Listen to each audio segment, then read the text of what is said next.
अस्सलाम वालेकुम। कलम का लेटेस्ट लॉन कलेक्शन का एक डिज़ाइन आपके साथ शेयर कर रहे हैं। 1970 ब्रांडेड लॉन पे इसका फ्रंट है, फुली एम्ब्रॉयडर्ड, बहुत ही खूबसूरत चिकनकारी है। इस पे multi colour embroidery with sequence, one piece front है। ये इसकी नेक लाइन हेवी चिकनकारी के साथ और गेंजा के ऊपर इसके मोटिव्स हैं फ्रंट, बैक और स्लीव्स के लिए मल्टी कलर्स में विद तिल्ला। और गेंजा के ऊपर इसके फ्रंट बैक दामन का बॉर्डर है, 2 कलर्स में। बहुत ही खूबसूरत डिजाइन है इसका।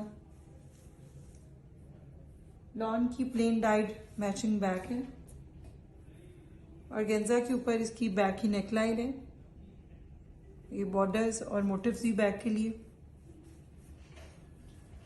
लॉन पे इसके स्लीव्स हैं with chikankari, multi colour embroidery और सीक्वेंस के साथ।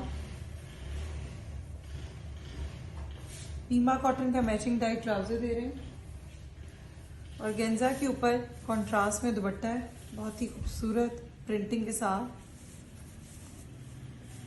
ऑयल प्रिंटिंग है इस पे, मल्टी कलर्स और गोल्ड में। इसका लेंथ वाइज चिकनकारी बॉर्डर है एम्ब्रॉयडर्ड। इसके पल्लू हैं और गेंजा पे मल्टी कलर एम्ब्रॉयडरी और चिकनकारी का border. Beautiful ready to wear dupatta. Hope you like it.